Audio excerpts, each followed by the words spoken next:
സ്നേഹമുള്ളവരെ, ഷനോജ് ആർ ചന്ദ്രൻ എഴുതിയ അരപ്പാതിരി എന്ന കഥയിൽ 1511-12 കാലഘട്ടത്തിൽ മൈക്കിളാഞ്ചലോ വരച്ച ആദത്തിൻ്റെ സൃഷ്ടി എന്നുള്ള മനോഹരമായ ചിത്രത്തെ പ്രതിപാദിക്കുന്നുണ്ട്. ദൈവം മനുഷ്യനെ സൃഷ്ടിക്കുന്നതിന് തൊട്ട് മുൻപേയുള്ള ദൈവത്തിൻ്റെ ബലിഷ്ഠമായ ജീവനുള്ള തേജസ്സുറ്റ കൃപ നിറഞ്ഞ വിരലുകൾ ആദത്തിൻ്റെ നിർജീവമായിട്ടുള്ള വിരലിനെ തൊടുന്നതിന് തൊട്ട് മുൻപേയുള്ള ഒരു ചിത്രമാണ് അത്. ഇവിടെ ആദത്തിൻ്റെ വിരലിനും ദൈവത്തിൻ്റെ വിരലിനും ഇടയിൽ ഒരു വിരലടയാളത്തിൻ്റെ വ്യത്യാസമുണ്ട്. ഈ നിശബ്ദതയാണ്, ഈ ഇല്ലായ്മയാണ് ലോക സൃഷ്ടികളിൽ വെച്ച് ഏറ്റവും മികച്ചതായി ആദത്തിൻ്റെ സൃഷ്ടി എന്നുള്ള മൈക്കിളാഞ്ചലോയുടെ ചിത്രത്തെ മഹത്തരമാക്കി തീർക്കുന്നത്. വിശ്വാസത്തിൻ്റെ ഒരു നിശബ്ദതയും ശൂന്യതയുമാണത്. വിശ്വാസം കുറേയേറെ ശൂന്യമായിട്ടുള്ള ഇടങ്ങളിലൂടെ യാത്ര ചെയ്യുന്നതാണ് എന്ന് നമുക്കറിയാം. ഇന്നത്തെ സുവിശേഷത്തിൽ വിശ്വാസത്തിൻ്റെ ഈ ശൂന്യതയെയും ഈ നിശബ്ദതയെയും വളരെ കൃത്യമായിട്ട് ലൂക്കാ സുവിശേഷകൻ വരച്ചു വെച്ചിട്ടുണ്ട്. 2 പേരുടെ വിശ്വാസമാണ് ഇന്നത്തെ സുവിശേഷത്തിൻ്റെ പ്രതിപാദ്യം. ഒന്ന്, 12 വയസ്സുള്ള തൻ്റെ മകൾ രോഗബാധിതയും പിന്നീട് മരണത്തിലേക്ക് കൂപ്പുകുത്തുകയും ചെയ്ത ജായിറോസ് എന്ന പേരുള്ള ഒരു സിനഗോഗ് അധികാരി. രണ്ടാമത്തത് 12 വർഷമായി രക്തസ്രാവം മൂലം ബുദ്ധിമുട്ടുന്ന ഒരു യഹൂദ സ്ത്രീയും. ഇതിൽ ആദ്യത്തെയാളാവട്ടെ സിനഗോഗ് അധികാരിയാണ്. അധികം സിനഗോഗ് അധികാരികൾ സമൂഹത്തിൽ ഔന്നത്യമുള്ളവർ യേശുവിനെ സന്ദർശിക്കാൻ വന്നിട്ടില്ല. ഇവനാകട്ടെ യേശുവിനെ സന്ദർശിക്കാൻ വരുന്നു. യേശുവിൻ്റെ അടുക്കലേക്ക് എത്തുന്നതിന് തൊട്ട് മുൻപേ അവൻ്റെ ഉള്ളിലൊരു ഗ്യാപ്പുണ്ട്. അതേപോലെ 12 വർഷമായിട്ട് രക്തസ്രാവം ബാധിച്ച ഈ സ്ത്രീയും യേശുവിൻ്റെ അടുക്കൽ എത്തുന്നതിന് മുൻപ് ഒരു ശൂന്യത അനുഭവിക്കുന്നുണ്ട്.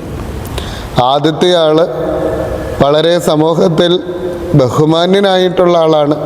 പക്ഷേ അയാൾക്ക് ഒരു പ്രതിസന്ധി. അയാളുടെ മകളിത മരണാസന്നയായിട്ടുള്ള രോഗബാധിതയായിട്ട് കിടക്കുന്നു. ദുഃഖമാണ് അയാളുടെ മനസ്സിൽ, സങ്കടമാണ്. രണ്ടാമത്തെ ആളാവട്ടെ സമൂഹത്തിൽ രക്തസ്രാവം മൂലം തന്നെ വെറുക്കപ്പെട്ട സ്ത്രീയാണ്. എങ്കിലും അവൾക്കും ഒരു സങ്കടത്തിൻ്റെ കയത്തിലാണ് അവൾ ജീവിക്കുന്നത്. സമൂഹം വെറുത്തത് മാത്രമല്ല, ശരീരത്തിൻ്റെ രോഗം മൂലം സമൂഹത്തിൽ നിന്ന് മാറി നിൽക്കേണ്ടി വരുന്ന ആ ഏകാന്തതയും അവഗണനയും അവൾക്ക് വലിയ മുറിവ് അവളുടെ ഹൃദയത്തിലുണ്ടാക്കുന്നുണ്ട്. ഈ 2 പേരും സമൂഹത്തിൽ അവഗണിക്കപ്പെട്ടവരാണെങ്കിലും പരിഗണിക്കപ്പെട്ടവരാണെങ്കിലും സങ്കടത്തിൻ്റെ കയത്തിൽ കഴിയുന്നത് കൊണ്ട് തന്നെ വിശ്വാസം അവരുടെ മുകളിൽ വിരിഞ്ഞു നിൽക്കുന്ന ഒരു മരമായിട്ടാണ് മാറുന്നത്. ആ വിശ്വാസത്തിൻ്റെ തണലിലാണ് അവർ യേശുവിൻ്റെ അടുക്കലേക്ക് പോകുന്നത്. എന്താണ് അവരുടെ വിശ്വാസത്തിൻ്റെ അടിസ്ഥാനം? എന്താണ്? ഇതുവരെയും ദൈവം തന്നിട്ടുണ്ട്, ഇനിയും ദൈവം തരും. ഇനി ദൈവം തന്നില്ല എങ്കിൽ പോലും ചോദിക്കാനൊരു ഇടമുണ്ട് എന്നുള്ള ആ ഒരു ആത്മവിശ്വാസം, അതാണ് അവരെ സംബന്ധിച്ച് വിശ്വാസം എന്ന് പറയുന്നത്.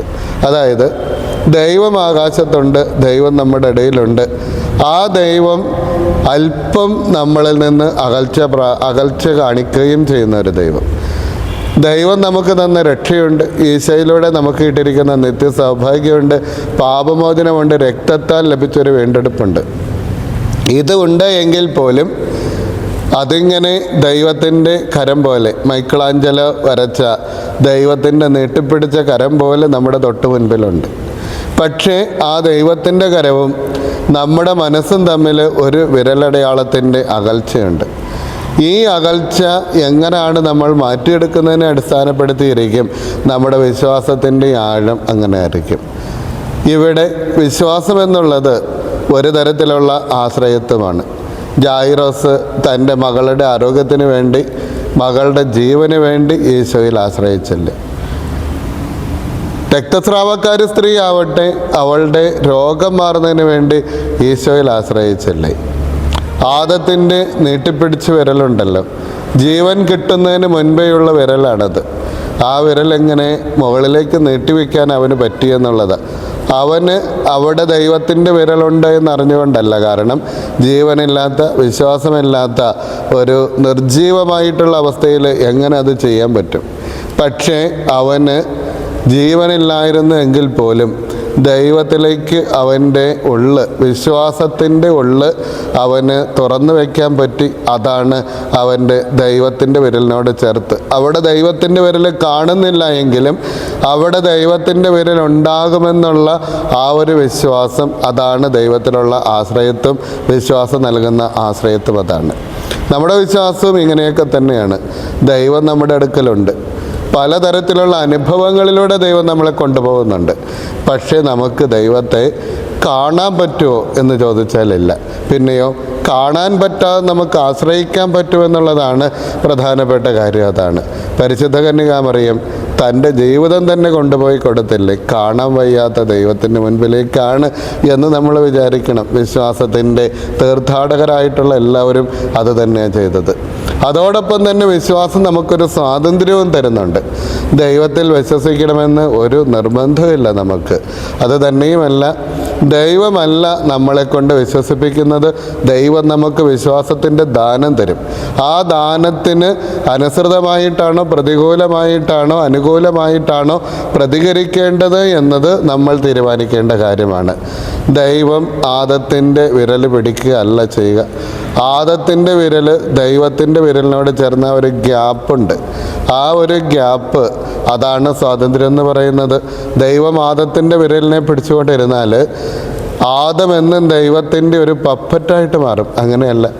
ഈ വിരൽ തൊടുമ്പോൾ ആദത്തിന് വേണമെങ്കിൽ തൻ്റെ വിരൽ പിൻവലിക്കാവുന്ന തരത്തിലുള്ള ഒരു സ്വാതന്ത്ര്യവും മൈക്കിളാഞ്ചലോ കൊടുക്കുന്നുണ്ട്. അതുപോലെ തന്നെ നമുക്ക് വേണമെങ്കിൽ എന്തുമാത്രം ആളുകളുണ്ടായിരുന്നു അന്ന് ഇസ്രായേലിൽ. ജായിറോസ് മാത്രമായിരുന്നില്ലല്ലോ, മറ്റ് മക്കൾ അല്ലെങ്കിൽ പ്രിയപ്പെട്ടവർ രോഗബാധിതരായിരിക്കുന്ന അനേകം പേരുണ്ടായിരുന്നു അന്ന് ഇസ്രായേലിൽ. എന്നിട്ടും ഈ ജായിറോസ് വന്നതിനെ പറ്റിയിട്ടല്ലേ നമ്മൾ വായിക്കുന്നുള്ളൂ. അയാളാണ് സ്വാതന്ത്ര്യത്തോടെ, വിശ്വാസത്തോട് പ്രതികരിക്കുന്നത്. എന്തുമാത്രം സ്ത്രീകളുണ്ടായിരുന്നിരിക്കണം അന്ന് ഇസ്രായേലിൽ. പക്ഷേ യേശുവിൻ്റെ അടുക്കൽ വരുന്നതാരാണ്? ഈ 12 വർഷം രക്തസ്രാവബാധിതയായ ഒരേ ഒരു സ്ത്രീയെ വന്നിട്ടുള്ളൂ. അവളാണ് സ്വാതന്ത്ര്യത്തോടു കൂടെ പ്രതികരിച്ചത് എന്ന് നമ്മൾ വിചാരിക്കണം. അതായത് പ്രിയമുള്ളവരെ, ഇന്നത്തെ സുവിശേഷം നമ്മുടെ മുൻപിൽ ഈ ഒരു വിശ്വാസത്തിൻ്റെ നിശബ്ദമായിട്ടുള്ള ശൂന്യതയെ പറ്റിയിട്ടാണ് സംസാരിക്കുന്നത്.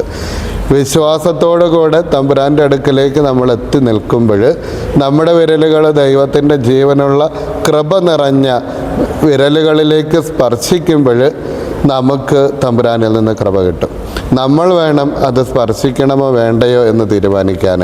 ദൈവത്തിൻ്റെ വിരലും നമ്മുടെ വിരലും തമ്മിലുള്ള ആ ഒരു തരത്തിലുള്ള ശൂന്യത, ആ ശൂന്യത നിർമ്മാർജ്ജനം ചെയ്യേണ്ടത് നമ്മുടെ ഉത്തരവാദിത്വം. വിശ്വാസത്തോട് അനുകൂലമായിട്ട് പ്രതികരിക്കുമ്പോൾ വിശ്വാസം സങ്കടങ്ങളുടെ കയത്തിലുള്ള നമ്മുടെ ജീവിതങ്ങളുടെ മുകളിൽ വിരിഞ്ഞു നിൽക്കുന്ന മരമായിട്ട് രൂപാന്തരപ്പെടും.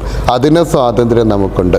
അതുകൊണ്ടാണ് വിശുദ്ധ അഗസ്തീനോസ് പറഞ്ഞത്, നിന്റെ സമ്മതം കൂടാതെ നിന്നെ സൃഷ്ടിച്ച ദൈവത്തിന് നിന്റെ സമ്മതം കൂടാതെ നിന്നെ രക്ഷിക്കാൻ പറ്റില്ല എന്ന് പറഞ്ഞത് അതുകൊണ്ട്.